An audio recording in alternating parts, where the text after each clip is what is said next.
Hello, আসসালামু আলাইকুম। স্বাগতম সবাইকে। এডমিশন হ্যাক্সের এই অনন্য আয়োজন কোচিং ছাড়া বিশ্ববিদ্যালয় ভর্তি পরীক্ষা এর ধারাবাহিক লেকচারের আজকে আমরা আলোচনা করব আইসিটি এর ২ নাম্বার লেকচার।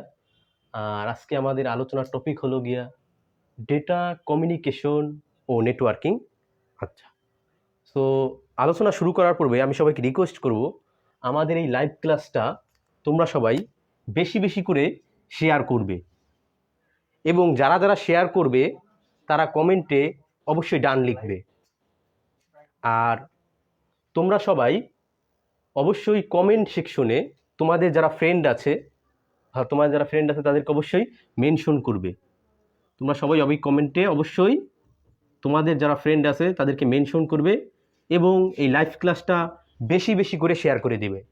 আর তোমরা সবাই অলরেডি অবগত আছো যে আমাদের এই লাইভ ক্লাসটা যারা বেশি বেশি শেয়ার করবে তাদের মধ্যে থেকে সর্বোচ্চ শেয়ারকারীর জন্য আমাদের একটা গিফট আছে।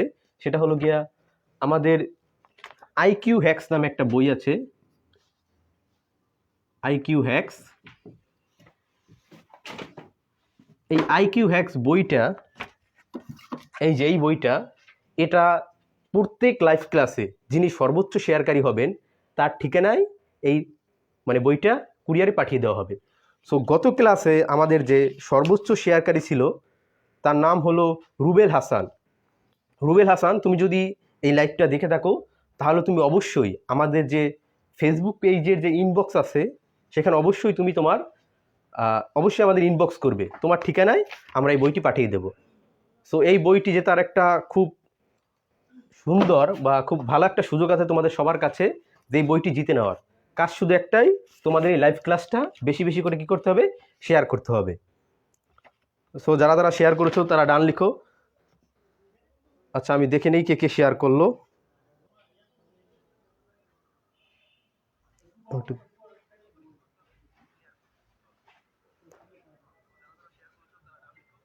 আচ্ছা, তার আগে আমার কথা কি ঠিকভাবে শোনা যাচ্ছে কিনা আর বোর্ডটা পুরো ক্লিয়ার দেখা যাচ্ছে কিনা সেটা একটু সবাই মেনশন করো কমেন্টে। হ্যাঁ, অনেকে আসসালামু আলাইকুম বলছে। হ্যাঁ, ওয়ালাইকুম আসসালাম। হ্যাঁ, অনেকে দেখছি শেয়ার করতেছো। সো আমরা আরেকটু সময় নিব, তোমাদের যারা ফ্রেন্ড আছে তাদেরকে আসার জন্য আমরা একটু সময় দেব। আর একটা বিষয়, তোমরা কে কোথায় থেকে এই লাইভ ক্লাসটা করতেছো সো এটা একটু কমেন্টে কাইন্ডলি মেনশন করো। হ্যাঁ, ভয়েস শোনা যাচ্ছে। হ্যাঁ, সবাই ক্লাসটা বেশি বেশি করে শেয়ার করে দাও। হ্যাঁ, ভয়েস ক্লিয়ার আছে, অনেকেই কমেন্ট করেছো, ধন্যবাদ সবাইকে।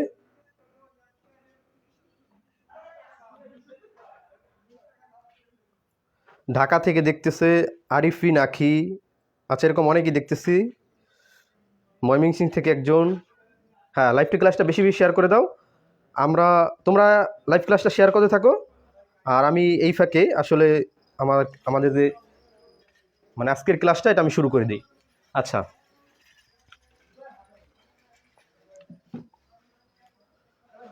আচ্ছা, এখানে আমি দেখো কতগুলো বিষয় আমরা আজকে কি কি বিষয় পড়বো সেগুলো একটু লিখে রেখেছি। এই বিষয়গুলো শুধুমাত্র তোমার আজকের ক্লাসের টপিক ছাড়াও এই বিষয়গুলো ভর্তি পরীক্ষার জন্য অনেক বেশি ইম্পর্ট্যান্ট। সো আমি সবাইকে রিকোয়েস্ট করব যে এই যে টপিকগুলো আমি লিখে রেখেছি এটার একটা স্ক্রিনশট তোমরা নিবা, তাহলে দেখা যাবে কি আসলে ভর্তি পরীক্ষার জন্য আসলে আমার কোন টপিকগুলো বেশি ইম্পর্ট্যান্ট, তাহলে তোমরা এখান থেকে একটা আইডিয়া পেয়ে যাবা। সো আজকে আমরা মূলত কি কি বিষয় নিয়ে আলোচনা করব। প্রথমে আমরা আলোচনা করব ডেটা কমিউনিকেশনের ধারণা, এটা আমাদের ফার্স্ট আলোচনা করব, এটা নিয়ে আমরা। দেন আমরা আলোচনা করব ডেটা কমিউনিকেশনের প্রকারভেদ। এরপরে আমরা যেটা নিয়ে আলোচনা করব যে ডেটা ট্রান্সমিশন মেথড, তারপরে ডেটা ট্রান্সমিশন মোড, এরপরে ডেটা ট্রান্সমিশন মিডিয়াম, তারপরে বিভিন্ন ধরনের নেটওয়ার্কিং ডিভাইসেস, তার মধ্যে আমরা router, switch, hub, gateway, modem, এই চারটা বিষয় নিয়ে মূলত আলোচনা করব। এরপর আলোচনা করব আমরা কম্পিউটার নেটওয়ার্কিং এবং এর প্রকারভেদ, এরপরে নেটওয়ার্ক টপোলজি, ফাইনালি আমরা যে বিষয়টা নিয়ে আলোচনা করবো সেটা হলো গিয়ে ক্লাউড কম্পিউটিং। সো এই হলো মূলত আজকে আমাদের আলোচনার টপিক সমূহ।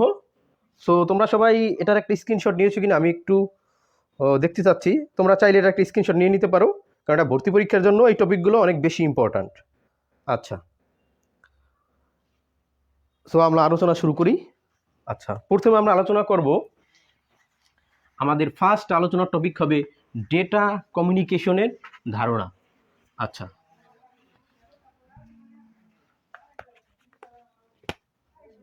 তো প্রথমে আমরা আলোচনার টপিক কি, ডেটা কমিউনিকেশনের ধারণা। আচ্ছা, তার আগে আমি একটু এখানে ডেটা কমিউনিকেশন যাওয়ার আগে আমি একটু জাস্ট তোমাদের কাছ থেকে জেনে নেব যে কমিউনিকেশন বা যোগাযোগ এই ব্যাপারটা আসলে কি। তোমরা একটু কমেন্ট করো তো যে কমিউনিকেশন বা যোগাযোগ এই জিনিসটা বলতে আসলে তোমরা কি বুঝছো। আচ্ছা, আমি একটু চেক করি। আচ্ছা, অনেকে বলতেছে নেট প্রবলেম। আচ্ছা, ঠিক আছে, সমস্যা নেই, আমরা নেটটা হয়তো বা কিছুক্ষণের মধ্যেই ঠিক হয়ে যাবে, তোমরা কানেক্টেড থাকো। আচ্ছা, তার আগে তোমরা সবাই আমাকে একটু কমেন্ট করো তো এই কমিউনিকেশন বা যোগাযোগ বলতে আসলে কি বোঝায়। আচ্ছা, তোমরা কমেন্ট করতে থাকো, এই ফাঁকে আমরা এটা ডেফিনেশনটা দিয়ে দিই। সো কমিউনিকেশন বা যোগাযোগ বলতে মূলত বোঝায় মেসেজ গ্রহণ ও প্রেরণের, অর্থাৎ সংক্ষেপে আমি যদি একদম এক লাইনে বা খুব অল্প কথায় কমিউনিকেশনের ধারণাটা নিতে চাই, তাহলে মেসেজ গ্রহণ ও প্রেরণের ক্ষমতা।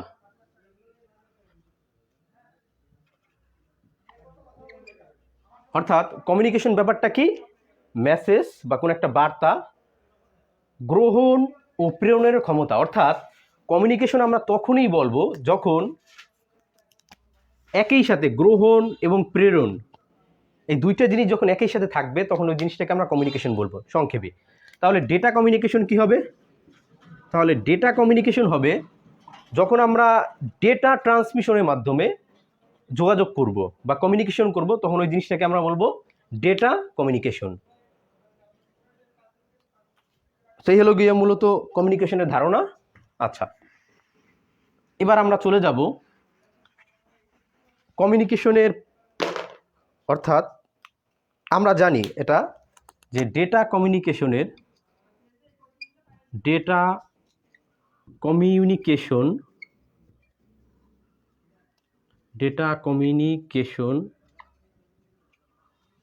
আচ্ছা, তোমরা কি বলতে পারো যে ডেটা কমিউনিকেশন মূলত কয়টা উপাদান নিয়ে গঠিত হয়? সবাই আমাকে একটু কমেন্ট করো তো যে ডেটা কমিউনিকেশন এটা আসলে কয়টা উপাদান নিয়ে গঠিত। সবাই আমাকে একটু কমেন্টে জানাও তো যে ডেটা কমিউনিকেশন কয়টা উপাদান নিয়ে গঠিত। ডেটা কমিউনিকেশন মূলত পাঁচটি উপাদান নিয়ে গঠিত। অর্থাৎ আমরা জানি একটা ডেটা কমিউনিকেশন মূলত 5টা উপাদান নিয়ে গঠিত। সেই 5টা উপাদান কি কি? প্রথমে হলো আমার প্রেরক। আচ্ছা, প্রথমে আমার প্রেরক, দেন প্রাপক,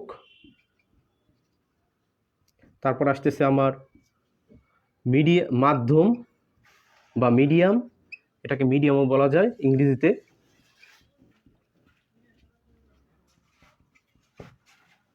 আচ্ছা, তোমরা একটু কমেন্ট করে আমাকে জানাও তো যে বাকি কয়টা 5 ধরনের, অনেকেই বলতেছে 5 ধরনের, ধন্যবাদ সবাইকে।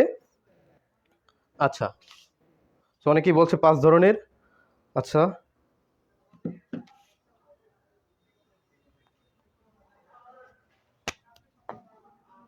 এরপরে প্রোটোকল। আচ্ছা, এখানে আমরা একটু এর আগে 5 নম্বর হলো গিয়ে মেসেজ। আচ্ছা, তো এই হলো গিয়ে মূলত আমাদের ডেটা কমিউনিকেশনের 5টা উপাদান। আমি একটু এখানে মেসেজটাকে একটু আগে লেখা যায়, সমস্যা নাই। আচ্ছা, তো এই হলো গিয়ে আমার ডেটা কমিউনিকেশনের 5টা উপাদান। আচ্ছা,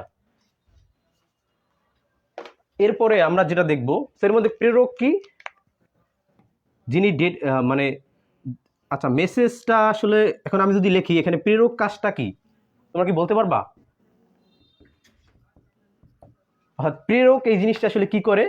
আমরা জানি যে আমরা যখন চিঠিপত্র পাঠাই, যিনি চিঠি পাঠান তাকে আমরা বলি প্রেরক, তাই তো? বাট আমরা যখন ডেটা কমিউনিকেশনের কথা চিন্তা করব, সেই ক্ষেত্রে প্রেরক হবে কি? সেই ক্ষেত্রে প্রেরক হয় মূলত মডেম, ঠিক আছে। আচ্ছা, আর প্রাপক হয় মডেম, এটা আমরা জানি।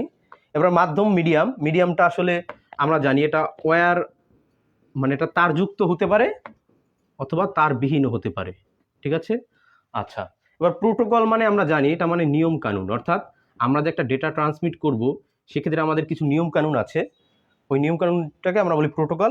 আর মেসেজ মানে আসলে আমরা আসলে যে মানে যে ডেটাটা আমরা আসলে পাঠাচ্ছি সেটা এখানে মেসেজ পাঠানোর কাজটা এখানে কোনো একটা কম্পিউটার করতে পারে।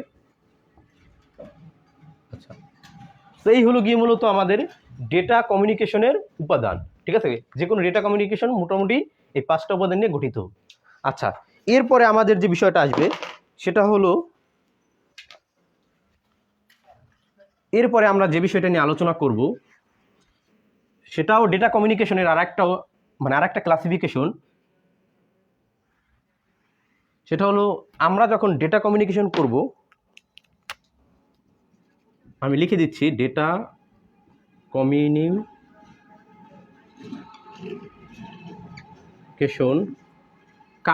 আর আমাদের ডেটা কমিউনিকেশনের কার্যাবলীটা মানে এই কাজটা করব, কার্যাবলী সম্পাদনের জন্য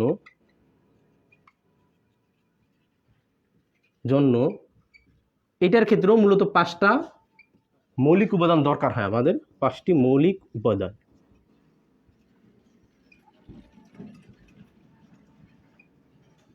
আচ্ছা, এই 5টি মৌলিক উপাদান কি?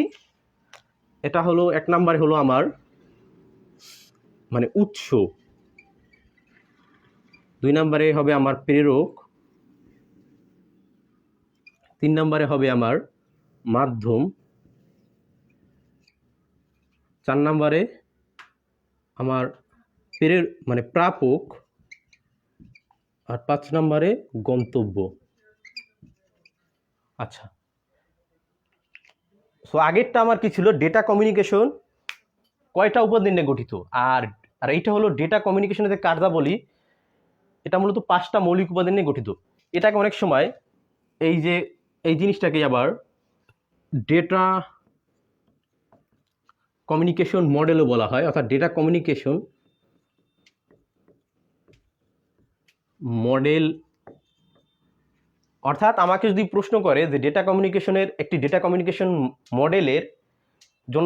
মডেলের কয়টা উপাদান থাকে, অথবা ডেটা কমিউনিকেশনের কার্যাবলী সম্পাদনের জন্য কয়টি উপাদানের দরকার হয়, তখন আমার উত্তর হবে এইটা। সো এই ইনফরমেশনগুলো বিভিন্ন বইতে বিভিন্ন রকমের থাকতে পারে, সো তোমরা বইও ফলো করতে পারো। আর আমি অ্যানালাইসিস করে দেখছি ম্যাক্সিমাম বইগুলোতে মূলত এইভাবেই এই জিনিসগুলো দেওয়া, অর্থাৎ এভাবে ডেটা কমিউনিকেশনের কার্যাবলী সমাধানের 5টা উপাদান, অথবা কোনো কোনো জায়গায় এটাকে ডেটা কমিউনিকেশন মডেলও বলা হয়েছে। আর প্রথমে যেটা ছিল সেটা হচ্ছিল ডেটা কমিউনিকেশনের জন্য মূলত কয়টা উপাদানের দরকার। আচ্ছা, সো এই দুটো তোমরা একটু ভালো করে খেয়াল করবা। আচ্ছা, সো এই হলো মূলত আমার ডেটা কমিউনিকেশনের। আচ্ছা, এবার উৎসের, এটাকে যদি এক্সাম্পল দিয়ে চিন্তা করি উৎস কোনটা হবে, যেমন আমি যখন কোনো একটা মেসেজ কারো কাছে পাঠাবো, অর্থাৎ সেটা যদি কম্পিউটার থেকে পাঠাই, সেক্ষেত্রে কম্পিউটার হবে আমার উৎস, আর প্রেরক কি? প্রেরক এই ক্ষেত্রেও আসলে মডেম। মাধ্যম কি? মাধ্যম আমরা বুঝি যার মধ্য দিয়ে আমরা ডেটাকে ট্রান্সমিট করব, সেটা তার যুক্ত হতে পারে অথবা তার বিহীনও হতে পারে। আচ্ছা, এরপরে প্রাপক হবে একটা মডেম। আর গন্তব্য মানে আমার এটা কম্পিউটার, আমি ধরে নিচ্ছি। যেমন আমি যদি একটা প্র্যাকটিক্যাল এক্সাম্পল দিয়ে চিন্তা করি, সাপোজ আমি ইমেল কমিউনিকেশন করব, কারো কাছে আমি একটা ইমেল পাঠাবো, সেই ক্ষেত্রে প্রথমে আমার ইমেলটা লিখতে হবে। ইমেলটা কোথা থেকে যাবে? ইমেলটা যাবে আবার কম্পিউটার থেকে। আচ্ছা, এখন এটাকে আমি পাঠাবো কোনো একটা মিডিয়ামের মধ্য দিয়ে, তাই তো? সো এখন আমরা জানি যে আমরা কম্পিউটার থেকে যখন কোনো একটা মেইল করব, সো কম্পিউটারের ভাষা হইছে মানে কম্পিউটার ডিজিটাল সিগন্যাল বুঝে, বাট আমরা যখন ট্রান্সমিট করব তখন আমার দরকার হবে কি? Analog signal. সো এই ডিজিটাল সিগন্যালকে অ্যানালগ সিগন্যালে রূপান্তর করার কাজটা করবে মূলত মডেম। আচ্ছা, সো মডেম ওটাকে অ্যানালগ সিগন্যালে রূপান্তর করলো, এরপর কী হবে? এটা কোনো একটা মাধ্যমের মধ্যে দিয়ে, আমরা জানি কি ইমেল ট্রান্সমিশনের সময় আমরা ইন্টারনেট ইউজ করি, তো এটা একটা ওয়্যারবিহীন মানে তারবিহীন একটা মানে ওয়্যারলেস বা তারবিহীন একটা মিডিয়াম, সো এটার মাধ্যমে আমরা ট্রান্সমিট করলাম। এরপর আমরা কি করব, আমরা সাপোজ আমার বিদেশে কোনো এক ফ্রেন্ডকে এই মেইলটা করলাম, তার মানে এটা প্রথমে যাবে তার কম্পিউটারের মডেম যেটা করবে, যেহেতু ওটা অ্যানালগ সিগন্যাল ছিল, কম্পিউটার তো অ্যানালগ সিগন্যাল বুঝতে পারে না, ওই মডেম যে কাজটা করবে সে করবে কি, ওই অ্যানালগ সিগন্যালটাকে আবার সে ডিজিটাল সিগন্যালে কনভার্ট করবে, এরপরে আসলে ওই মেইলটা আসলে কম্পিউটারে যাবে। সো এই মডেম, এখন আমরা একটু মডেমের আলোচনাটা একটু করি, তাহলে তোমাদের বুঝতে একটু ক্লিয়ার হবে। যে এখানে আমি সবগুলো মুছে দিচ্ছি, শুধুমাত্র আমি মডেম নিয়ে একটু আলোচনা করি। যদিও তোমাদের মডেমটা আসলে তোমাদের বইতে এরকম ডিটেলসে হয়তো আলোচনা করা নেই, কোনো কোনো বইতে হয়তো আছে। সো মডেম জিনিসটা কি? আচ্ছা, মডেম বিষয়টা হয়েছে তোমার, এটা দুইটা শব্দ নিয়ে গঠিত, একটা হলো গিয়ে মডুলেশন, আমি বাংলাটাও লিখে দিচ্ছি, মডুলেশন, আর হলো গিয়ে ডিমডুলেশন।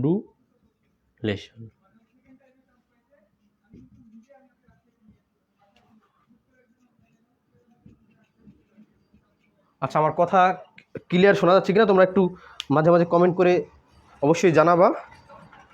হ্যাঁ, অনেকে বলতেছে নেট প্রবলেম। আচ্ছা, এটার জন্য আসলে আমরা সরি আসলে।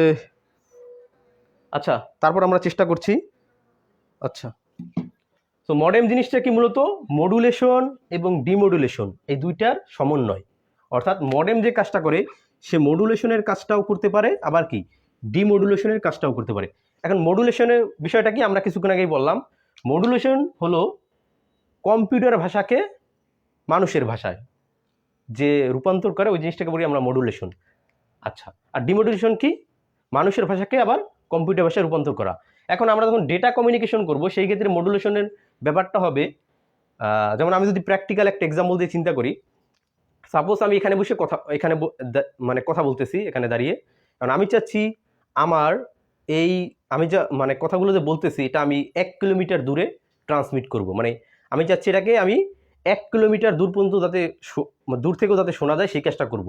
কারণ সেই কাজটা আমরা কিভাবে করতে পারি, দেখো এই মডুলেশনের ব্যাপারটা কিভাবে হয়। তো আমি যে কথা বলতেছি, তার মানে এটা একটা আমার, সাপোজ আমি এটাকে ধরলাম, আমি যে কথা বলতেছি এটা আমার মেসেজ, ঠিক আছে, আমি যে কথা বলতেছি এটা মেসেজ, আমি চাচ্ছি এই মেসেজটাকে আমি 1 কিলোমিটার দূর পর্যন্ত ট্রান্সমিট করব, অর্থাৎ 1 কিলোমিটার দূর থেকেও যাতে আমার কথাটা শোনা যায় সেটা আমি সেই কাজটা করবো। সেই কাজটা আমরা কীভাবে করতে পারি, আমরা যেটা করব, আমার এই যে মেসেজটা, এটার সাথে আমরা আর একটা সিগন্যাল, আমার এই মেসেজ যে সিগন্যালটা আছে এটার সাথে আমরা আর একটা সিগন্যালকে মিক্স করব। অর্থাৎ আমি যেটা করব, আমার এই মেসেজ সিগন্যালের সাথে আমি আর একটা সিগন্যালকে মিক্স করব, যেটাকে আমরা বলবো ক্যারিয়ার। এটা যারা তোমরা পরবর্তীতে যারা মানে এখানে যারা সায়েন্সের আসো বা যারা সায়েন্সের যারা আসো তারা হয়তো এটার সাথে একটু পরিচিত। আর যখন তোমরা হায়ার স্টাডিজে যাবা, তখন বিশেষ করে সায়েন্সের থেকে যারা হায়ার স্টাডিজে যাবা, তখন তোমরা দেখবা যে আসলে এই মডুলেশন ব্যাপারটাকে আরো ভালোভাবে বুঝতে পারবা। সো আমি এখানে একটু সহজে বোঝানোর চেষ্টা করছি। সো আমি যে কথা বলতেছি এটা আমার মেসেজ সিগন্যাল, এর সাথে আমরা তখন ক্যারিয়ার সিগন্যালকে মিক্স করব। মিক্স করার পরে এরপর আমরা এটা কি করব, ট্রান্সমিট করব। এই যে মিক্স করা, অর্থাৎ আমার যে মেসেজ সিগন্যাল, এই যে আমি কথা বলছি এটার সাথে একটা ক্যারিয়ার সিগন্যালকে মিক্স করে এটাকে যে আমি পাঠাচ্ছি, এই জিনিসটাকেই বলে মূলত মডুলেশন। এই জিনিসটাই মডুলেশন, ঠিক আছে, এটাই হলো আমার মডুলেশন। আচ্ছা, এরপরে দেখো, এখন কিন্তু আমি এই যে ক্যারিয়ার সিগন্যালের সাথে আমার মেসেজ সিগন্যালকে মিক্স করার পরে মডুলেশন হলো, এই সিগন্যালটাকে আমি চাইলে আমার যত খুশি তত দূরে আমি কি করতে পারবো, আমি পাঠাতে পারবো, ঠিক আছে। আচ্ছা, এখন দেখো এটা আছে মডুলেটেড, বাট এটাকে যদি আমি যে কথা বলতেছি এটা যদি শুনতে হয়, এটাকে অবশ্যই কি করতে হবে, ডিমডুলেট করতে হবে। ডিমডুলেট মানে কি, এখানে আমি কি করছিলাম মডুলেশনে, আমার যে মেসেজ সিগন্যাল ছিল সেটার সাথে ক্যারিয়ার সিগন্যাল কি করছিলাম, মিক্স করেছিলাম। এখন ডিমডুলেশন যেটা করবে, এই যে মডুলেশন থেকে, এই মডুলেশন মানে কি, আমার মেসেজ প্লাস ক্যারিয়ার, অর্থাৎ এখানে দুইটা জিনিস আছে। এই ডিমডুলেশন যে কাজটা করবে এই এখান থেকে তোমার ক্যারিয়ার সিগন্যালটাকে বাদ দিয়ে দেবে, অর্থাৎ আমার অরিজিনাল যে সিগন্যালটা ছিল সেটাকে সে পুনরুদ্ধার করবে বা রিকভার করবে। এই জিনিসটাই হলো মূলত মডুলেশন আর ডিমডুলেশন। তারপর পুরো জিনিসটাকে আমি যদি সামারি করি তাহলে কিভাবে হবে, যে মডুলেশন ক্ষেত্রে যেটা হবে, মডুলেশন করার জন্য আমরা যেটা করি, আমার যে সিগন্যালটা আছে মেসেজ সিগন্যাল, এটাকে আমি একটা ক্যারিয়ার সিগন্যালের সাথে মিক্স করব। এই যে মিক্স করার যে প্রক্রিয়াটা, এটাই মডুলেশন। ঠিক আছে? আচ্ছা, এরপর আমি এটাকে আমার যত খুশি তত দূরে আমি কি করতে পারবো, ট্রান্সমিট করতে পারবো। সো সাপোজ আমার গন্তব্যে যখন এই সিগন্যালটা পৌঁছে যাবে, সেখানে যে মডেমটা আছে, ওই মডেম যে কাজটা করবে, এই যে মডুলেশন থেকে ক্যারিয়ার সিগন্যালটাকে বাদ দিয়ে দেবে। তার মানে অরিজিনাল যে সিগন্যালটা ছিল সেটা সে আবার রিকভার করবে। ঠিক আছে? এই মডেম মূলত যে কাজটা করে, এটা একই সাথে তোমার এই মডুলেশন আর ডিমডুলেশন এই দুইটার কাজেই সে একসাথে করতে পারে। আচ্ছা, সেই হলো আমার মূলত ডেটা কমিউনিকেশনের উপাদানগুলোর মূলত আমরা একটু অ্যানালাইসিস করলাম। এরপরে আমরা খুবই ইম্পর্ট্যান্ট একটা টপিক নিয়ে আলোচনা করব, সেটা হলো ডেটা ট্রান্সমিশন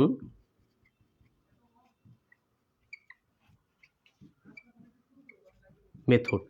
খুবই ইম্পর্ট্যান্ট, আমি এখানে একটু বেশি করে স্টার দিয়ে রাখছি, এটা ভর্তি পরীক্ষার জন্য খুবই ইম্পর্ট্যান্ট। তো এখন আমরা আলোচনা করব ডেটা ট্রান্সমিশন মেথড। ঠিক আছে? মেথড মানে আমরা কি বুঝি, পদ্ধতি।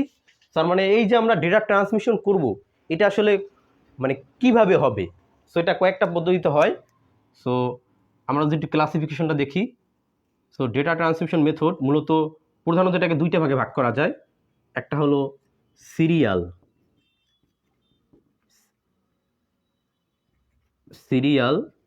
একটা হলো সিরিয়াল, আমি পুরোটা লিখলাম না, serial data transmission method.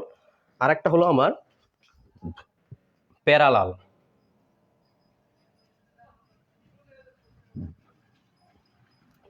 Data transmission. আচ্ছা, সো তার মানে আমরা কি জানি, ডেটা ট্রান্সমিশন মেথডকে মূলত আমরা দুইটা ভাগে ভাগ করতে পারি। একটা হলো আমার সিরিয়াল ডেটা ট্রান্সমিশন মেথড, আর একটা হলো আমার প্যারালাল ডেটা ট্রান্সমিশন মেথড। আচ্ছা, এরপরে এই যে সিরিয়াল ডেটা ট্রান্সমিশন মেথড, এটাকে আবার তিনটা ভাগে ভাগ করা যায়। আচ্ছা, তোমরা কি কমেন্ট করতে পারবে যে আসলে তিনটা ভাগ কি কি? সবাই একটু কমেন্ট করো তো। আমরা জানি সিরিয়াল ডেটা ট্রান্সমিশন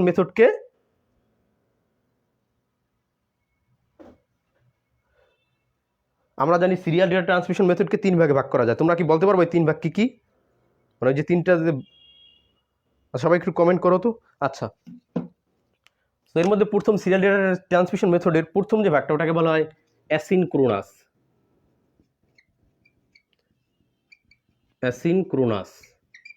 দুই নম্বর যেটাকে বলা হয় সেটাকে বলা হয় সিনক্রোনাস।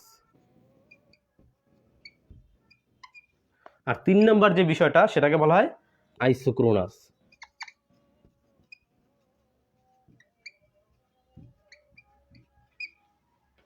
অর্থাৎ আমি যদি আবার পুরো জিনিসটা একটু রিভিউ করি, ডেটা ট্রান্সমিশন মেথড প্রধানত দুই ভাগে ভাগ করা যায়। একটা হলো গিয়ে আমার সিরিয়াল ডেটা ট্রান্সমিশন মেথড, আর একটা হলো parallel data transmission method. Serial data transmission মেথডকে আবার তিন ভাগে ভাগ করা যায়, অ্যাসিনক্রোনাস, সিনক্রোনাস, আইসোক্রোনাস।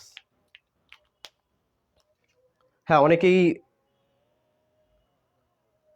অনেকেই কমেন্ট করছে, অনেকের কমেন্ট হয়েছে অ্যাসিনক্রোনাস, সিনক্রোনাস, আইসোক্রোনাস।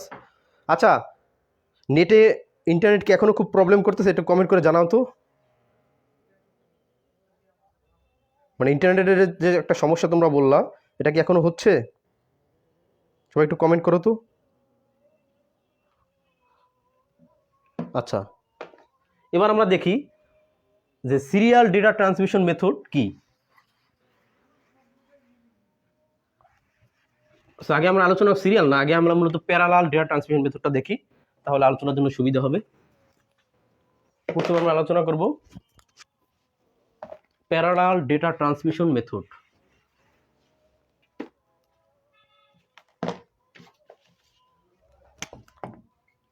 প্যারালাল, আমি পুরো জিনিসটা লিখতেছি না, প্যারালালের বাংলাটা হলো গিয়ে সমান্তরাল।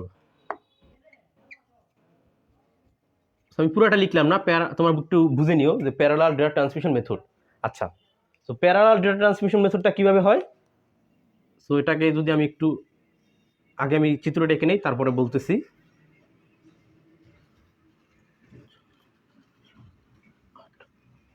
আচ্ছা, এখন চিন্তা করো তো, আমি সাপোজ এই যে আমি এখানে ধরো আমি লিখলাম হাই, একটা মেসেজ আমি লিখলাম, এই মেসেজটাকে আমি কি করব, ট্রান্সমিট করব, বা আমার আমার যে মানে আমি কাউকে এই জিনিসটা পাঠাবো। আচ্ছা, সেই ক্ষেত্রে কী হবে, দেখো প্যারালাল ডেটা ট্রান্সমিশন যে কাজটা হয় সেটা হলো গিয়ে এই প্যারালাল ডেটা ট্রান্সমিশন যেটা করে, তোমার এই যে এখানে কি আমার কয়টা টোটাল কয়টা শব্দ আছে, দুইটা, এইচ একটা আর কি আই একটা, তাই তো। সো যখন আমরা এই মেসেজটা পাঠাবো সেই ক্ষেত্রে যেটা হবে, এই যে আমরা জানি কি প্রত্যেকটা যেমন কম্পিউটারের মধ্যে রেজিস্টার নামে একটা বিষয় আছে, তোমরা জানো কি না। যেমন আমরা যখন কোনো একটা কম্পিউটার কিনি বা যারা ল্যাপটপ কিনেছো তারা দেখবা কি অনেক সময় লেখা থাকে যে 32 বিট, 64 বিট, এরকম কিছু বিষয় লেখা থাকে। অর্থাৎ তোমরা যখন ওই যে কম্পিউটারের কনফিগারেশন দেখবা সেখানে দেখবা এই জিনিসটা লেখা থাকে। এটা হলো মূলত রেজিস্টারের মানে কার্যক্রম, রেজিস্টারটা কীরকম সেটা বোঝায়। আচ্ছা, সো তুমি যখন এই হাই এই লেখাটাকে যখন পাঠাবা, ট্রান্সমিশন করবা বা ট্রান্সমিট করবা, সেক্ষেত্রে যেটা হবে, এই কম্পিউটার যেটা করবে এই হাই এই শব্দটাকে টোটাল 8টা বিটে ভাগ করবে। কি করবে, অর্থাৎ সেমভাবে এই আইকেও সে কী করবে, টোটাল 8টা বিটে ভাগ করবে।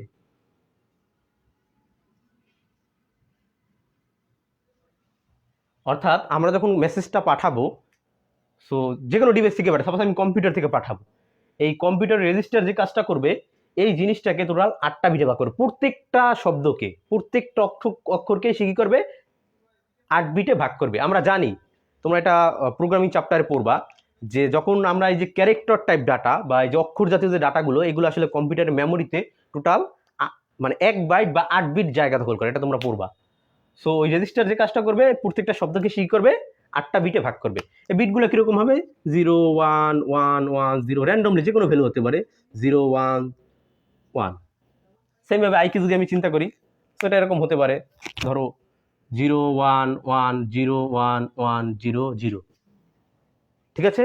এখন প্যারালাল ডেটা ট্রান্সমিশনে যেটা হবে, এই যে টোটাল 8টা বিট, প্যারালাল ডেটা ট্রান্সমিশনে এই 8টা বিট, এখানে টোটাল 8টা চ্যানেল থাকবে।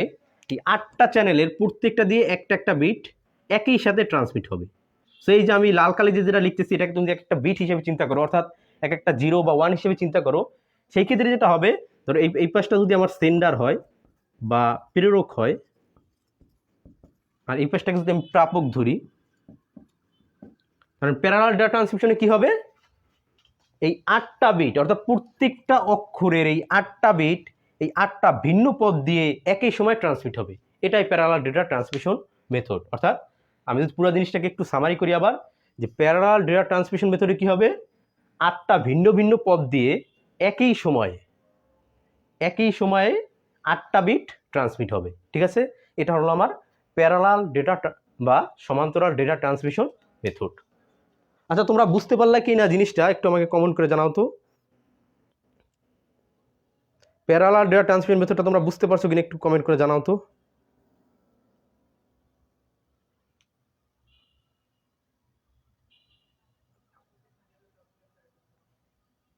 আচ্ছা, সো প্যারালাল ডেটা ট্রান্সমিশনের আলোচনার পরে আমরা আবার চলে যাব সিরিয়াল ডেটা ট্রান্সমিশন মেথড। এবার আমরা আলোচনা করব serial data transmission method.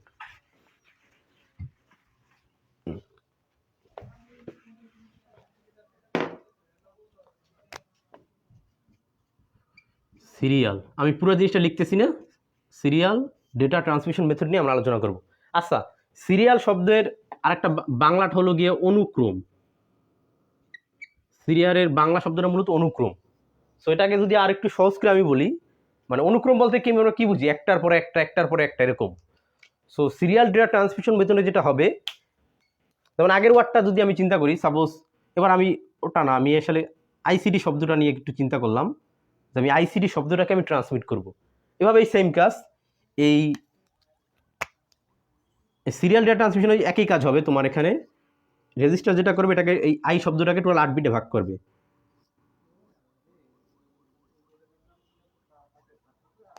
So এই সাপোজ 8 বিটে ভাগ করলো, আমি এখানে ধরে নিই 0 1 0 0 1 0 1 1 1। সো সিরিয়াল ডেটা ট্রান্সমিশনে কি হবে, এখানে তোমার আগের বার দেখো প্যারালাল ডেটা ট্রান্সমিশনে কি ছিল, যে কয়টা বিট ছিল সেই কয়টাই কিন্তু পথ ছিল, বাট সিরিয়ালে যেটা হবে তোমার পথ থাকবে একটাই, ঠিক আছে। সিরিয়াল ডেটা ট্রান্সমিশনে কি পথ থাকবে একটাই, এই একটা পথ দিয়ে ধারাবাহিকভাবে প্রথমে একটা, তারপর আরেকটা, তারপরে আরেকটা, তারপরে আরেকটা, তারপরে আরেকটা, তারপরে আরেকটা, এরকম। অর্থাৎ এইভাবে এটাকে যদি আমি প্রেরক ধরি আর এটাকে যদি আমি প্রাপক ধরি, তাহলে এখানে যেটা হবে প্রথমে একটা বিট, সাপোজ আমি ধরে নিচ্ছি প্রথমে আমার এই ওয়ানটা ট্রান্সমিট হলো, এই সেই ওয়ান, এরপরে আমার কি আবার পরের ওয়ানটা ট্রান্সমিট হবে, সেটা ট্রান্সমিট হলো, এরপরে আমার পরের ওয়ানটা ট্রান্সমিট হবে, এরপরে আমার এই জিরোটা ট্রান্সমিট হবে। আর ব্যাপারটা তোমরা বুঝতে পারছো কিনা, সিরিয়াল ডেটা ট্রান্সমিশনে কি হবে, আমার একটাই পথ থাকবে বা একটাই চ্যানেল থাকবে, এই একটা চ্যানেলের মধ্যে দিয়েই প্রত্যেকটা অক্ষরের বা প্রত্যেকটা ক্যারেক্টারের একটা একটা করে বিট এভাবে ট্রান্সমিট হবে, ঠিক আছে। আচ্ছা, সেই হলো গিয়ে মূলত সিরিয়াল ডেটা ট্রান্সমিশন মেথড। অর্থাৎ সিরিয়াল আর প্যারালালকে যদি আমরা একটু মানে একসাথে আলোচনা করি, তাহলে প্যারালাল ডেটা ট্রান্সমিশনে কি ছিল, আমার যে কয়টা বিট ছিল, আমার যদি 8 বিট 32 বিট যে কয়টা বিট থাকবে ঠিক ওই কয়টাই পথ থাকবে, এবং ওই কয়টা পথ দিয়ে একই সময় সবগুলো বিট একই সাথে ট্রান্সমিট হবে। আর সিরিয়ালে কি হবে, আমার পথ থাকবে একটাই বা চ্যানেল থাকবে একটাই, প্রত্যেকটা চ্যানেলের মধ্যে দিয়ে প্রথমে এক বিট, তারপরে আর এক বিট, এভাবে প্রত্যেকটা কারোর এক বিট এক বিট এক বিট এভাবে কি হবে ট্রান্সমিট হবে, ঠিক আছে। এই হলো মূলত সিরিয়াল ডেটা ট্রান্সমিশন মেথড। আচ্ছা, এখন আমরা দেখব যে সিরিয়াল ডেটা ট্রান্সমিশন মেথডের যে ক্লাসিফিকেশনগুলো ছিল সেগুলো, তার মধ্যে প্রথমটা কি ছিল আমার অ্যাসিনক্রোনাস। এখন আমরা আলোচনা করব অ্যাসিনক্রোনাস। অ্যাসিনক্রোনাস, আচ্ছা আচ্ছা, অ্যাসিনক্রোনাস ডেটা ট্রান্সমিশন মেথডে যেটা হবে,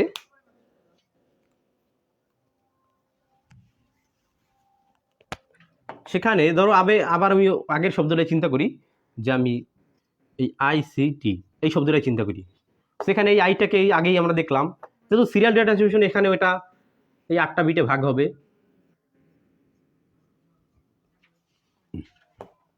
ঠিক আছে, এরকম 8টা বিটে ভাগ হবে। ভাগ হওয়ার পরে যেটা হবে, ধরো আমি এখানে একদম প্র্যাকটিক্যালি আসলে আমি একটু ছবি আঁকার চেষ্টা করতেছি, আসলে জিনিসটা কিভাবে হয়, তাহলে তোমরা একটু ভালো বুঝবা।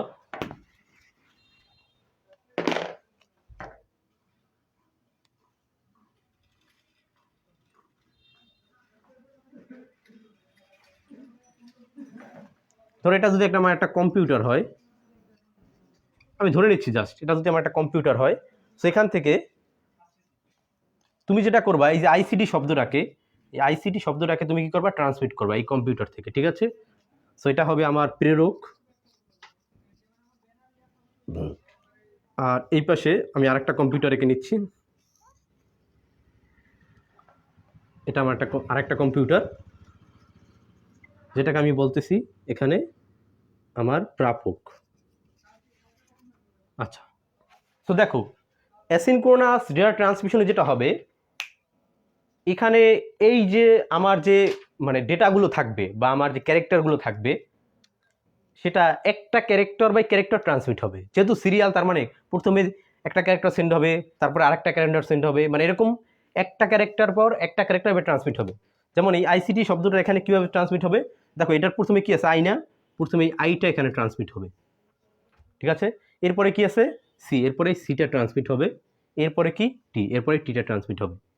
তার মানে এখানে কি হবে মূলত, প্রথমে আমার এই যে আই ক্যারেক্টারটা, এখানে আই ক্যারেক্টারটা ফার্স্টে ওই প্রাপকে যাবে, দেন কোনটা যাবে, দেন সিটা যাবে, দেন কোনটা যাবে, টিটা যাবে। তার মানে এখানে আমরা এই আইসিটিটাকেই আবার পাবো। কারণ ব্যাপারটা কি ক্লিয়ার, কীভাবে ট্রান্সমিট হবে। আমি আবার একটু রিভিউ করছি। অ্যাসিনক্রোনাস ডেটা ট্রান্সমিশন মেথডে যেটা হবে, যে আমার ক্যারেক্টার বাই ক্যারেক্টার, এখন আমরা জানি প্রত্যেকটা ক্যারেক্টারই কিন্তু আবার কি 8টা করে বিট আছে। তার মানে দেখো একটা ক্যারেক্টার আমার সেন্ড করার জন্য আমার দরকার ছিল 8টা বিট, কিন্তু অ্যাসিনক্রোনাসে যেটা হবে, কম্পিউটারকে অর্থাৎ রিসিভার যে কম্পিউটারটা থাকবে ওটাকে বোঝানোর জন্য আমাকে এক্সট্রা, মানে এটা শুরুতে একটা বিট আর শেষে একটা বিট অ্যাড করে দিতে হবে। কেন দিতে হবে, যাতে কম্পিউটার বুঝতে পারে যে আমি প্রথমে আই কি রিসিভ করলাম, যখন 0 পাবে তখন সেখান থেকে সে 8টা বিট এখানে কাউন্ট করবে, এবং যখন সে 1 পাবে তার মানে আমার এই ক্যারেক্টারটা আমার রিসিভ করা শেষ। এরপর আবার যখন আবার যখন দেখবে সে আরেকটা, আবার যখন সে 0 পাবে তার মানে নতুন একটা ক্যারেক্টার স্টার্ট হয়েছে। এরপর আবার সেই 8টা বিট গুনবে, 8টা বিট গুনার পরে যখন দেখবে 8টা বিটের পরে আবার 1 আছে, তার মানে এই ক্যারেক্টারটা রিসিভ করা শেষ হয়ে গেছে। যেমন এটাকে যদি আমি সি এর ক্যারেক্টার হিসেবে চিন্তা করি, কারণ ব্যাপারটা কি তোমরা বুঝতে পারলা? অর্থাৎ এখানে যেটা হবে অ্যাসিনক্রোনাস ডেটা ট্রান্সমিশনে ক্যারেক্টার বাই ক্যারেক্টার ট্রান্সমিট হবে, ঠিক আছে? আচ্ছা, তবে এখানে খেয়াল রাখতে হবে কি অবশ্যই, যে প্রত্যেকটা ক্যারেক্টার সেন্ড করার জন্য আমার কত বিট লাগবে? 10 বিট। কেন? কারণ ওই ক্যারেক্টারটা শুরুতে একটা বিট আর শেষে একটা এক্সট্রা বিট যোগ করে দিতে হয়। আচ্ছা, এরপরে আমরা যেটা দেখব,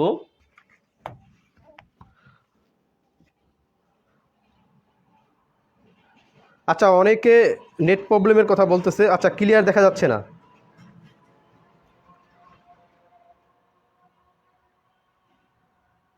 আচ্ছা, এরপরে আমরা আলোচনা করব অ্যাসিনক্রোনাসের পরে synchronous data transmission method.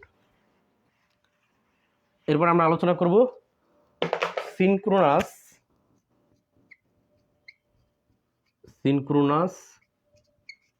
Data transmission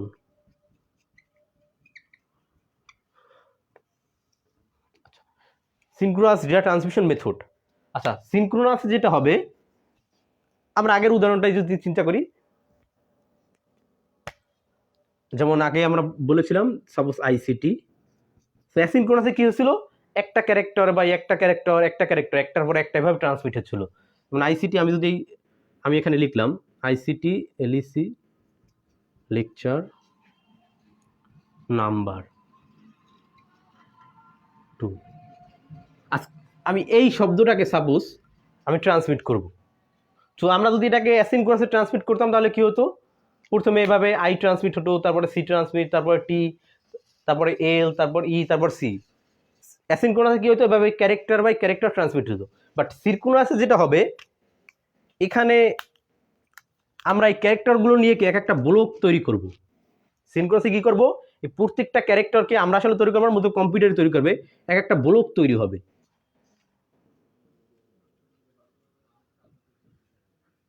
এরপর আমরা এই ব্লকগুলোকে একটা একটা করে ট্রান্সমিট করব। তার পার্থক্যটাকে তুমি বুঝতে পারলা? অ্যাসিনক্রোনাসে আমরা কি করছিলাম, প্রত্যেকটা ক্যারেক্টারকে বা অক্ষরকে একটার পর একটা ট্রান্সমিট করছিলাম। আর এখানে যেটা করব আমরা, যে প্রত্যেকটা অনেকগুলো ক্যারেক্টারকে নিয়ে একটা ব্লক তৈরি করব আমরা, এরপরে ব্লকগুলোকে একটার পর একটা ট্রান্সমিট করব। সাপোজ এটাকে যদি 1 নম্বর ব্লক ধরি, এটাকে 2 নম্বর ব্লক ধরি, এটাকে 3 নম্বর ব্লক ধরি, এটাকে 4 নম্বর ব্লক ধরি, তাহলে এখানে ডেটাগুলো কিভাবে ট্রান্সমিট হবে, ব্লক আকারে, ঠিক আছে? খুবই ইম্পর্টেন্ট দুটো তথ্য একটু লিখে নাও। যেখানে মানে 32 বা 32, 32টি থেকে, অর্থাৎ 32টি থেকে 102টি ক্যারেক্টার থাকে প্রতি ব্লকে। অর্থাৎ প্রতি ক্যারেক্টারে 32 থেকে 102টা ক্যারেক্টার থাকে।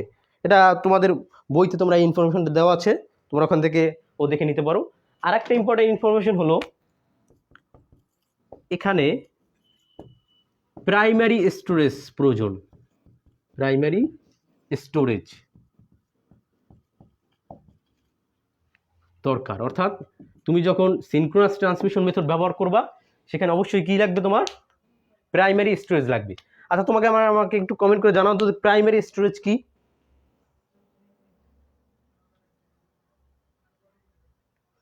কমেন্ট করে আমাকে একটু জানাও তো প্রাইমারি স্টোরেজ এই শব্দটা কি তোমরা এর আগে শুনেছো কিনা, এটা আসলে কি? আমি তোমাদের কমেন্টের জন্য একটু অপেক্ষা করছি। আচ্ছা, তো প্রাইমারি স্টোরেজ মূলত আমরা যে র্যামের কথা শুনছি, র্যান্ডম অ্যাক্সেস মেমোরি, এই জিনিসটাকেই বলা হয় মূলত প্রাইমারি স্টোরেজ। সো মানে সিনক্রোনাস ডেটা ট্রান্সমিশনে কি হবে, 32 থেকে 102টা ক্যারেক্টার একসাথে, প্রত্যেকটা ব্লকে এটা তুমি একসাথে 32 থেকে 102টা ক্যারেক্টার রাখতে পারবা। এবং এখানে তোমার ট্রান্সমিশনের আগে কি করতে হবে, তোমার অবশ্যই প্রাইমারি স্টোরেজের দরকার হবে।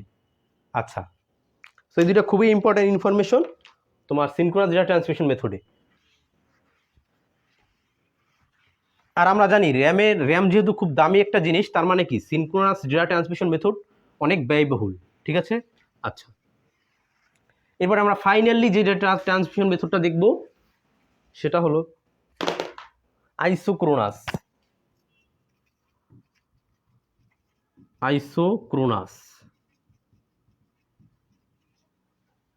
আইসোক্রোনাস ডেটা ট্রান্সমিশন মেথড মূলত আমার অ্যাসিনক্রোনাস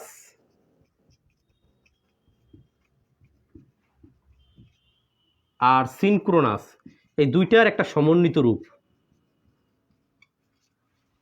অর্থাৎ আমার আইসোক্রোনাস ডেটা ট্রান্সমিশন মেথডটা অ্যাসিনক্রোনাস এবং সিনক্রোনাস এই দুইটা ট্রান্সমিশন মেথডের একটা সমন্বিত রূপ। আচ্ছা, এখন আইসোক্রোনাসের মধ্যে অ্যাসিনক্রোনাসের কোন বৈশিষ্ট্যটা আছে? আমরা জানি অ্যাসিনক্রোনাসে কোনো ধরনের প্রাইমারি স্টোরেজ লাগে না, যেটা সিনক্রোনাসে লাগে। ঠিক আছে, সো আইসোক্রোনাস যেহেতু অ্যাসিনক্রোনাস আর সিনক্রোনাসের সমন্বিত রূপ, তার মানে কি এটার মধ্যে অ্যাসিনক্রোনাসের বৈশিষ্ট্য আছে, সেমভাবে কি সিনক্রোনাসের বৈশিষ্ট্য আছে। তাহলে অ্যাসিনক্রোনাসের কোন বৈশিষ্ট্য আছে? প্রাইমারি স্টোরেজ লাগে না। ঠিক আছে, অর্থাৎ আমরা জানি অ্যাসিনক্রোনাসের ডেটা ট্রান্সমিশন মেথডের একটা বৈশিষ্ট্য কি এখানে প্রাইমারি স্টোরেজ দরকার হয় না, ওই বৈশিষ্ট্যই এখানে আছে। আর সিনক্রোনাসের কি আমরা জানি কি ব্লক আকারে ডেটা ট্রান্সমিট হয়, ব্লক আকারে ডেটা ট্রান্সমিট হয়।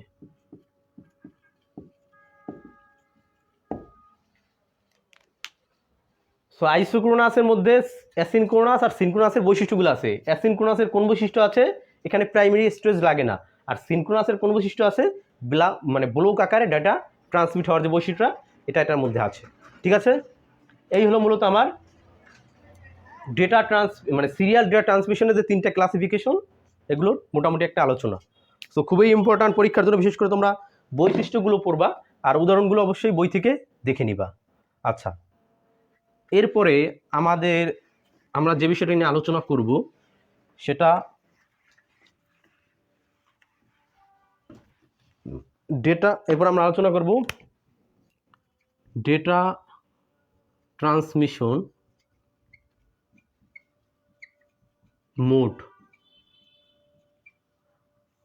আচ্ছা, এখন আমরা আলোচনা করবো ডেটা ট্রান্সমিশন মোড। তার আগে সবাই আমাকে একটু কমেন্টে জানাও তো যে আসলে মোড বলতে আসলে মোডের বাংলাটা আসলে কি? আচ্ছা, অনেকেই বলতেছে নেট প্রবলেম।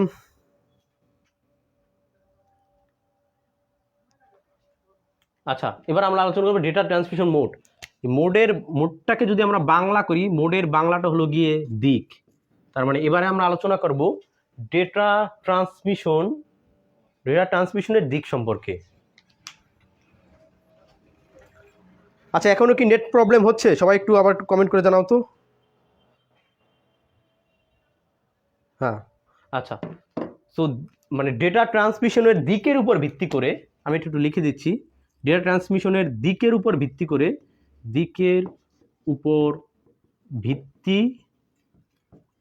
করে এটা 3 ধরনের। কত ধরনের? 3 ধরনের। অর্থাৎ ডেটা ট্রান্সমিশনের দিকের উপর ভিত্তি করে এটা 3 ধরনের, যার মধ্যে প্রথমটা হলো সিমপ্লেক্স,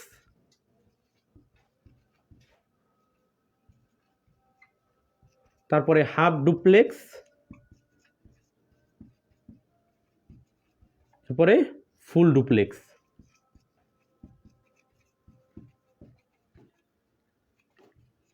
আচ্ছা, এখন সিমপ্লেক্স ডেটা ট্রান্সমিশন মোডটা কি?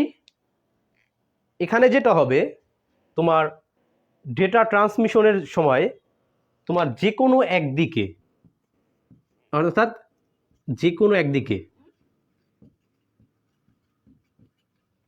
একই সময়ে, অর্থাৎ সিমপ্লেক্স ডেটা ট্রান্সমিশন যেটা হবে যে কোনো সময়, তুমি যে কোনো সময় চিন্তা করবা তখন যে কোনো একদিকে ডেটা ট্রান্সমিট হবে। যে কোনো একদিকে, যে কোনো একদিকে না, এটা সব সময়, এটা আমি একটু ভুল বলছি। সিমপ্লেক্সে সব সময় একদিকে ডেটা ট্রান্সমিট হবে। সিমপ্লেক্সে কি হবে? সর্বদা সব সময় একদিকে কি হবে? ডেটা ট্রান্সমিট হবে।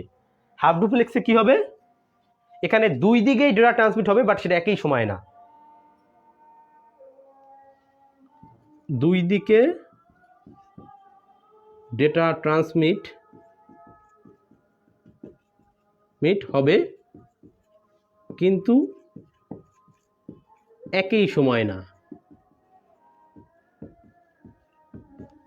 ঠিক আছে, অর্থাৎ আর ফুল ডুপ্লেক্সে কি হবে, যে কোনো সময় যে কোনো দিক থেকে, যে কোনো সময়, বা এটাকে আরো সুন্দর করে লেখা যায়, উভয় দিকে ডেটা ট্রান্সমিট হবে সব সময়। তার পুরো জিনিসটাকে যদি আমরা আবার একটু রিপিট করি, সিমপ্লেক্স ডেটা ট্রান্সমিশন মেথডে কি হবে, মোডে যে সব সময় যে কোনো একদিকে ডেটা ট্রান্সমিট হবে। যেমন এটার উদাহরণ কি হতে পারে, যখন আমরা টিভি দেখি, তখন কি হয়, যেমন টিভিতে আমরা যেমন সাপোজ কেউ টিভিতে কার্টুন দেখে সে নিজে নিজে হাসতেছে, ঠিক আছে, যেমন আমরা টম অ্যান্ড জেরির কথা চিন্তা করতে পারি। সেই ক্ষেত্রে আমরা কিন্তু জাস্ট ওদের ওখান থেকে আমরা কি হচ্ছে, ডেটাটা শুধু আমরা রিসিভ করছি, বাট আমরা যে হাসতেছি এই রেসপন্সটা কিন্তু ওরা পাচ্ছে না।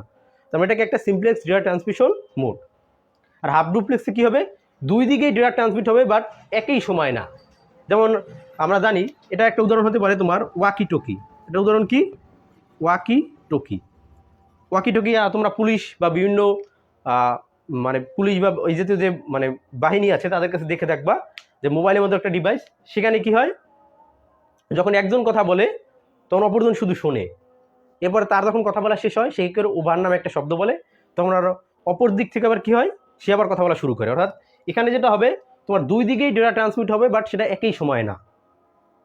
সো সিমপ্লেক্স ডেটা ট্রান্সমিশন মেথডের উদাহরণ হচ্ছে টিভি, আর হাফ ডুপ্লেক্স হলো ওয়াকি টকি। আর ফুল ডুপ্লেক্স কি, যে কোনো সময় যে কোনো দিক থেকে ডেটা ট্রান্সমিট হবে। যেমন আমরা মোবাইল ফোনে যখন কথা বলি, তোমার এটার উদাহরণ কি, মোবাইল ফোন। তো আমরা যখন কথা বলি, আমরা কিন্তু তখন অপর পক্ষ থেকেও কথা শুনি, অর্থাৎ একই সময় যে কোনো দিক থেকে ডেটা ট্রান্সমিট হবে। আচ্ছা, এই হলো মূলত আমার ডেটা ট্রান্সমিশন মোড। আচ্ছা, এখন কি নেট ক্লিয়ার কিনা তোমরা একটু, হ্যাঁ অনেকে বলতেছো যে আসলে অনেকে উদাহরণ দিচ্ছ, হ্যাঁ ঠিক আছে তোমাদের। আচ্ছা, এরপরে আমরা যে বিষয়টা নিয়ে আলোচনা করব, আচ্ছা আমাদের পার্টিসিপেন্ট অনেক কমে গেছে, তোমরা লাইভ ক্লাসটা আবার একটু শেয়ার করো তো। অনেক হয়তো বা বিভিন্ন নেট বা বিভিন্ন ঝামেলার কারণে হয়তো বা ডিসকানেক্টেড হয়ে যেতে পারে, তোমরা ক্লাসটা আবার শেয়ার করো।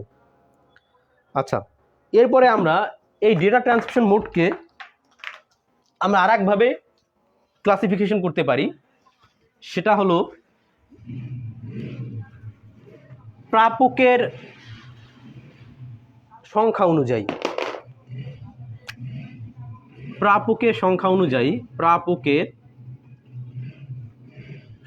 অনুযায়ী এটাকে আবার 3 ভাগে ভাগ করা যায়, 3 ভাগে বিভক্ত। অর্থাৎ প্রাপকের সংখ্যা অনুযায়ী এটাকে আমরা এই মোটটাকে আবার 3 ভাগে ভাগ করতে পারি। তোমরা একটু ভাগগুলো কমেন্ট করো তো, 3টা ভাগ কি কি, একটু কমেন্ট আমাকে জানাও তো। যে আমরা জানি প্রাপকের সংখ্যার উপর ভিত্তি করে, মানে ডেটা গ্রহণ আর প্রাপকের সংখ্যা অনুযায়ী আসলে এই ডেটা ট্রান্সমিশন মোডটাকে আবার 3 ভাগে ভাগ করা যায়, যার মধ্যে প্রথমটা হলো ইউনিকাস্ট,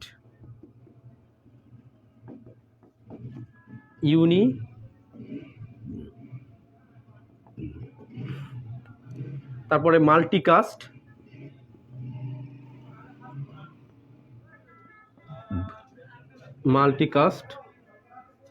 এরপর হলো ব্রডকাস্ট।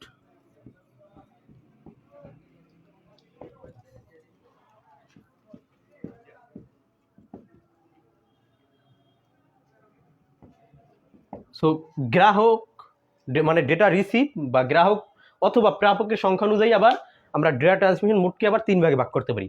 এর মধ্যে একটা হলো ইউনিকাস্ট, একটা হলো মাল্টিকাস্ট, আর একটা হলো ব্রডকাস্ট। আচ্ছা, তো প্রথমে আমরা দেখব ইউনিকাস্ট বিষয়টা কি। সো প্রথমে আমরা দেখব ইউনিকাস্ট। সো ইউনিকাস্ট বিষয়টা কি, দেখো ইউনিকাস্ট শব্দটাকে আমরা ইউনিক থেকে, মানে ইউনিক বলতে আমরা কি বুঝি, অনন্য। সো ওখান থেকে ইউনি থেকে মূলত ইউনিকাস্ট শব্দটা আসছে।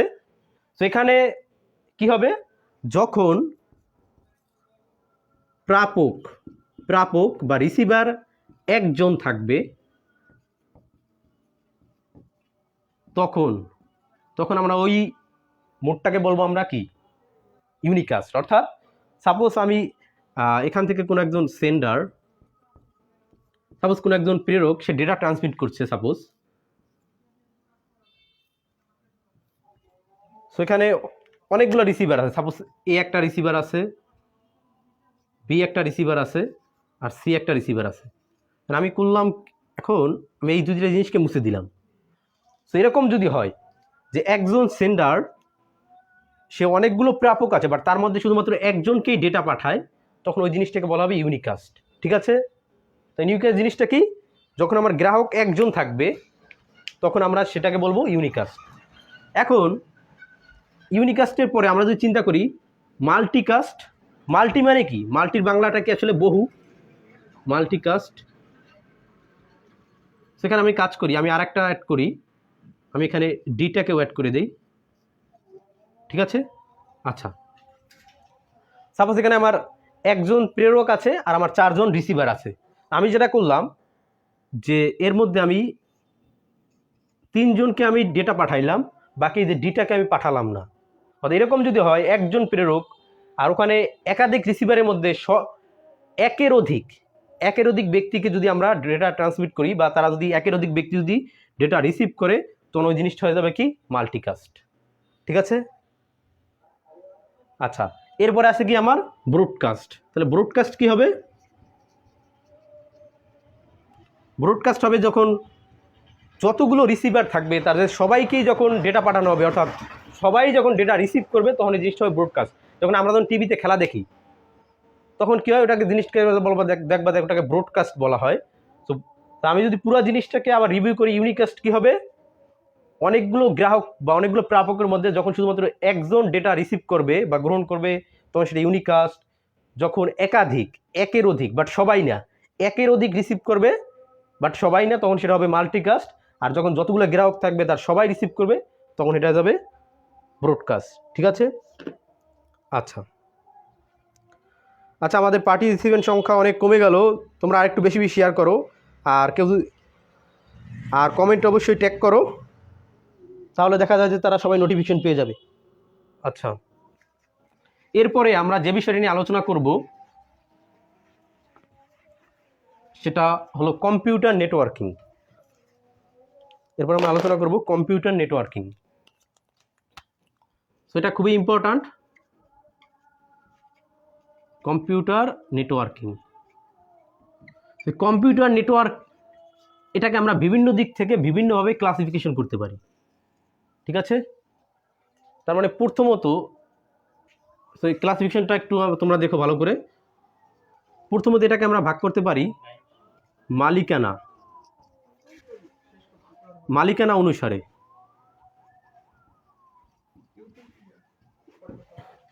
এরপরে এটাকে আমরা লিখতে পারি নিয়ন্ত্রণ কাঠামো। এরপর আমরা এটা ক্লাসিফিকেশন করতে পারি ভৌগোলিক বিস্তৃতি। আচ্ছা, এখন এই মালিকানা অনুসারে আবার নেটওয়ার্ককে আমরা দুই ভাগে ভাগ করতে পারি, যার মধ্যে একটা হলো আমার প্রাইভেট, আরটা হলো পাবলিক। ঠিক আছে? আচ্ছা, নিয়ন্ত্রণ কাঠামো অনুসারে আমরা দুই ভাগে ভাগ করতে পারি, একটা হলো সেন্ট্রালাইজ আর হলো ডিস্ট্রিবিউটেড।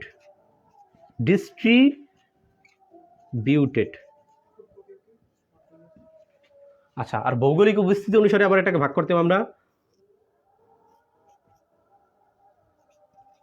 ল্যান্ড ম্যান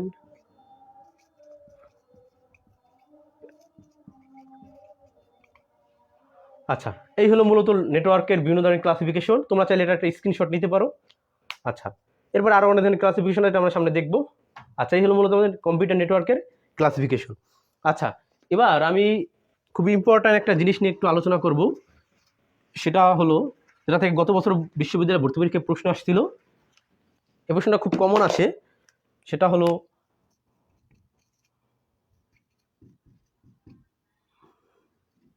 ব্লুটুথ, বা এটাকে বাংলায় ব্লুটুথই বলা হয়, আরেকটা হলো ওয়াইফাই, আরেকটা হলো ওয়াইম্যাক্স।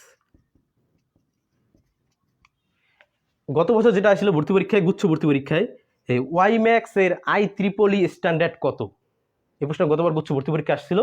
সো এই যে তিনটা বিষয়, এই তিনটা বিষয়ের IEEE স্ট্যান্ডার্ড,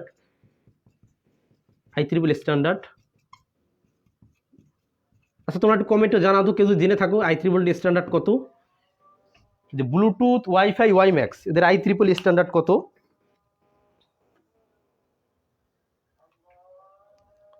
আচ্ছা আমি লিখে দিচ্ছি। সো ব্লুটুথে তোমরা দেখবা ব্লুটুথের IEEE স্ট্যান্ডার্ড হলো, প্রথমে আছে IEEE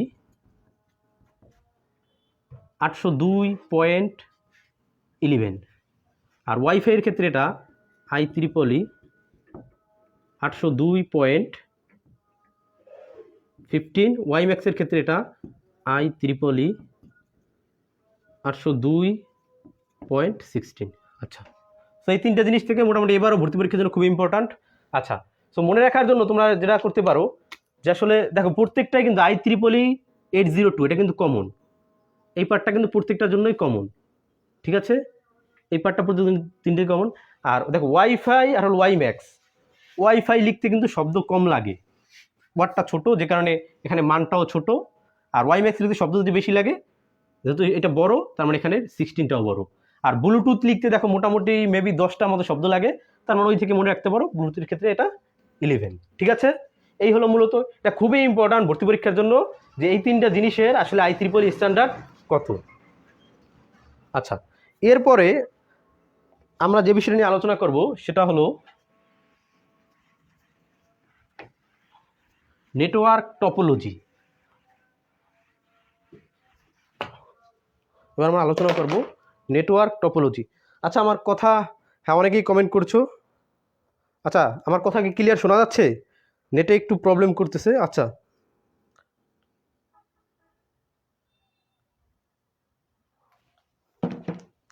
এবার আমরা বলবো নেটওয়ার্ক টপোলজি।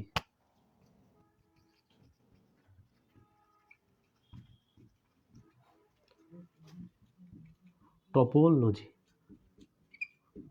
আচ্ছা টপোলজি ব্যাপারটা কি? টপোলজি হলো আমার একটা নেটওয়ার্ক তো আমরা বুঝি, আমরা অনেকগুলো ডিভাইসকে যখন একটা একসাথে কানেক্টেড করবো তখন এই জিনিসটা একটা নেটওয়ার্ক বলা হয়, যেমন ইন্টারনেটও একজন নেটওয়ার্ক, এটা হলো ইন্ট্রা কানেক্টেড নেটওয়ার্ক। আচ্ছা টপোলজি বিষয়টা হয়েছে যে কোনো একটা নেটওয়ার্কে কম্পিউটারগুলো অথবা ডিভাইসগুলো পরস্পরের সাথে কিভাবে কানেক্টেড, অর্থাৎ তাদের কনফিগারেশনটা কেমন, এই জিনিসটাকে মূলত বলা হয় টপোলজি। তো আমরা জানি টপোলজিকে মূলত এখানে কয়েকটা ভাগে ভাগ করা যায়, যার মধ্যে প্রথম আছে আমার বাস টপোলজি, আমি পুরো জিনিসটা লিখতেছি না, তারপরে আমার রিং টপোলজি, তারপরে আমার স্টার টপোলজি, বাস, এরপরে আমার মেশ টপোলজি, আচ্ছা এরপরে আমার হাইব্রিড টপোলজি, আচ্ছা bus topology, ring topology, star topology, mesh topology, আচ্ছা এবার ট্রি আছে, ট্রি, তাহলে কয়টা হলো? 1 2 3 4 5 6, অর্থাৎ এই টপোলজিগুলোতে মূলত 6টা ভাগে ভাগ করা যায়, ঠিক আছে। আচ্ছা তো নেটওয়ার্ক টপোলজিকে মূলত কয়টা ভাগে ভাগ করা যায়? 6টা ভাগে। তার মধ্যে প্রথমে কি আছে? Bus topology. তো বাস টপোলজি বিষয়টা কি? তো বাস টপোলজি হলো নেটওয়ার্কের কনফিগারেশনটা এরকম হবে যে তোমার প্রথমে মূলত নেটওয়ার্কের একটা ব্যাকবোন থাকবে বা একটা কেবল থাকবে, এই সাপোজ সেই নেটওয়ার্কে একটা ব্যাকবোন থাকবে বা একটা কেবল থাকবে, এই কেবলের সাথে অনেকগুলো কম্পিউটার এভাবে কানেক্টেড থাকবে, যেমন এটা যদি কম্পিউটার নাম্বার 1 হয়, এখানে যদি আরেকটা কম্পিউটার থাকে, এটা কম্পিউটার নাম্বার 2, এটা যদি আরেকটা কম্পিউটার, এটা কম্পিউটার নাম্বার 3। তো এই হলো মূলত একটা মোটামুটি বাস টপোলজির কনফিগারেশন। তো এখানে বাস টপোলজির কিছু সুবিধা অসুবিধা আছে, তোমরা এগুলো পড়বা। সেখানে সুবিধা কি দেখো, তুমি যখন এখান থেকে কোনো একটা ডেটা যখন ট্রান্সমিট করবা, তো এখানে যেটা হবে তোমার ডেটাটা তুমি যে কম্পিউটারের কাছে পাঠাবা সে শুধু রিসিভ করবে, বাকিগুলোর, সাপোজ আমি এখানে 3 নাম্বার কম্পিউটার জন্য পাঠাবো, সো এই ডেটাটা সবগুলো কম্পিউটারের কাছে যাবে, বাট যেহেতু তুমি 3 নাম্বারের জন্য পাঠাচ্ছ শুধু সেই রিসিভ করবে, বাকিরা কিন্তু রিসিভ করবে না। আচ্ছা এবার আরেকটা সুবিধা কি দেখো, তুমি যদি কোনো কারণে এই কম্পিউটার থেকে সাপোজ এই কম্পিউটারকে সরাই নিলা বা এটা নষ্ট হয়ে গেল, সেই ক্ষেত্রে কিন্তু নেটওয়ার্কের কোনো ইফেক্ট পড়বে না, মানে পুরো নেটওয়ার্কটা অচল হবে না। আচ্ছা, অথবা তুমি কাজ করলা, তুমি এখানে নতুন কোনো একটা কম্পিউটার সংযোগ করলা, সেই ক্ষেত্রেও কিন্তু নেটওয়ার্কের কোনো ইফেক্ট পড়বে না। এটা হলো বাস টপোলজির সুবিধা। অসুবিধাটা কি? যদি কোনো কারণে আমার এই ব্যাকবোনটা বা এই ব্যাকবোন কেবলটা যদি কোনো কারণে নষ্ট হয়ে যায়, তখন পুরো নেটওয়ার্কটা অচল হয়ে যাবে। আচ্ছা, এই হলো মূলত বাস টপোলজি। আচ্ছা, এরপরে আমরা যেটা করব সেটা এরপরে আছে রিং টপোলজি। তো রিং টপোলজির নামেই বুঝতে পারতেছি এখানে কম্পিউটারগুলো কি হবে, তোমার একটা রিংয়ের, মানে কম্পিউটারগুলো এরকম কানেক্ট থাকবে একটা রিংয়ের আকারে, ঠিক আছে। আচ্ছা, যেমন এখানে যদি একটা কম্পিউটারকে আমি চিন্তা করি, এখানে কম্পিউটারগুলো রিং আকারে কানেক্টেড থাকবে।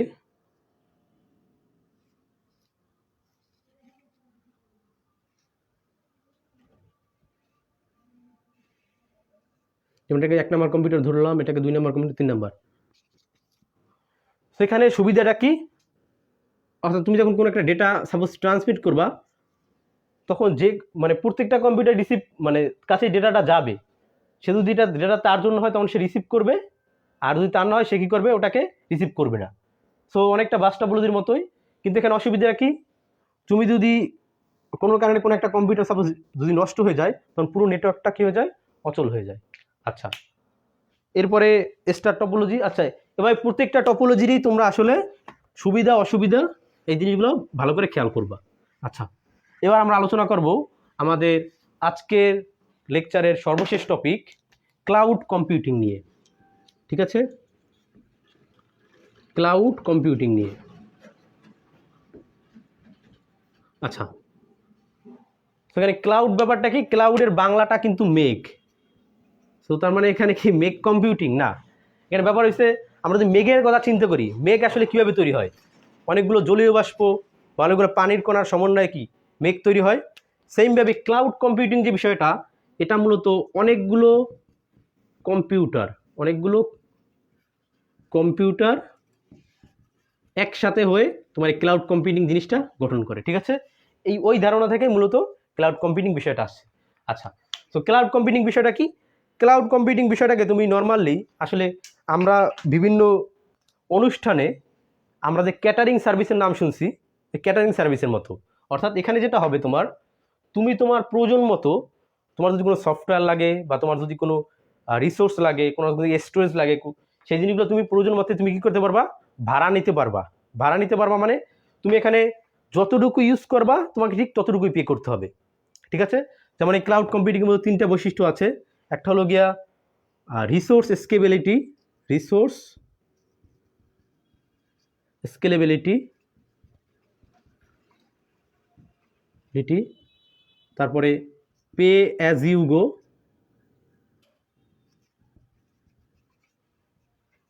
অর্থাৎ তুমি যতটুকু ইউজ করবা তোমাকে ঠিক ততটুকু পে করতে হবে। যেমন আমরা যখন ফোনে বিভিন্ন মোবাইল ডেটা ইউজ করি, যখন আমাদের ডেটাগুলো শেষ হয়ে যায়, তখন কিন্তু আমাদের এরকম একটা মেসেজ দেওয়া হয় যে আপনার ডেটা শেষ, এখন আপনি পে অ্যাজ ইউ গো, অর্থাৎ আপনি এটা ইউজ করতেছেন, তার মানে আপনি যতটুকু ইউজ করবেন আপনার ততটুকু চার্জ করা হবে।